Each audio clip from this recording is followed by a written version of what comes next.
Gepriýär Azatlyk radiosu. Eferde maksat Ataýew bilen habarlar gündöligi. Döwlet mediýasy rul başyny bir zenany görkezýän karikatura çap etdi. Häkimetler sürüji aýal gyzlary gysýar. Türkmenistanda häkimetler aýal gyzlaryň awtolog sürmegini bökdüýän wagty döwlet medeniýeti ýol belgilerini şaýsep hökmüne dakynan rul başyna bir aýaly görkezýän karikatura çap etdi. Şaýsepleriň arasynda gadagan ýol belgili Gülýaka ünsü çekýär. Azatlyk radiosynyň Aşgabatly habarçysy paýtagtda aýallaryň ulag sürmegini çäklendirýän çäreleriň dowam edýänligini habar berýär. 1 aprelde Türkmenistanyň döwlet teýeçiligindäki Türkmenistan Altyn Asr web-saýty Aşgabatyň şekillendiriş sunuwaty muzeýinde geçirilen bir karikatura sergisi barada habar çap etdi. Maglumata görä sergide türkmen hudojnygy Atajan Aşyrowyň döredijiligi diýilýän köpçülüge ýetirilýär.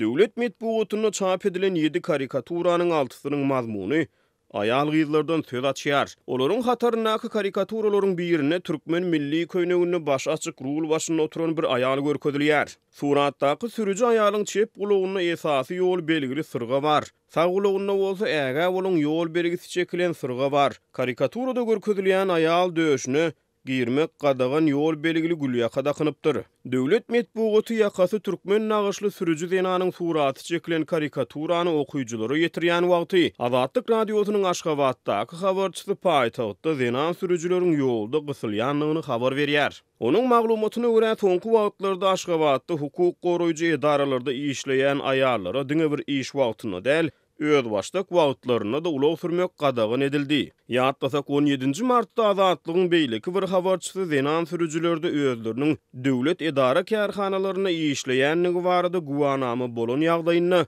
olara ulag sürmäge ruhsat berilýänligini habar beripdi. Edilen gün meniň tanşymyň rul başyndaky 42 ýaşly garyndaşyny çatyrykda saklap, sebäbini düşündirmezden onuň sürüjilik şahadatnamasyny elinden aldylar we onuň deregine wagtlaýyn şahadatnama berdiler diýip 2 aprelde habar çaýtdy. Onuň maglumatyna görä yerli ýaşaýjylaryň ençemesi häkimetleriň rul başyndaky aýallary ýolda saklamagy dowam edýänligini aýdýar. Türkmen häkimetleriniň sürüji aýal gyzlaryň ulag hereketine garşy edýän gysyşlary şu ýylyň fevral aýyndan başlap hasda güýçlendi. Türkmenistanyň aýallaryň we erkekleriň deň hukuklarynyň we deň mümkinçilikleriniň üpçün edilmeginiň döwlet kepillikleri hakyndaky kanuny zenanlaryň we erkekleriň deň hukuklygyny kepil geçmeli. Türkmenistanyň döwlet medeniýetine rul başyny döşüne gadagan ýol belgisini dakynan Gülýakaly sürüji aýaly görkezýän karikaturanyň çap edilmegi ýurtda häkimetleriň aýal gyzlaryň ulag sürmegini çäklendirýän wagtyna gabat gelýär.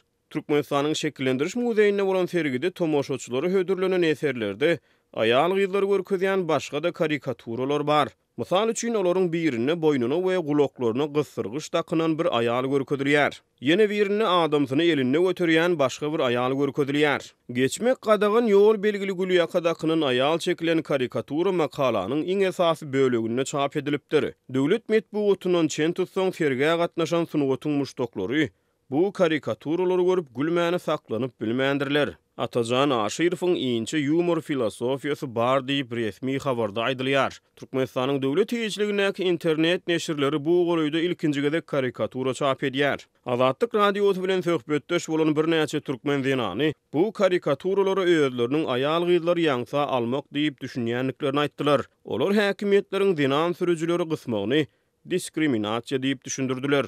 Sözü jemläp aýtsak, döwlet emeldarlary aýal gyzlaryň ulag hereketleriniň çäklendirilýänligi barada döwletiň media serişdelerine çykyş etmeýär.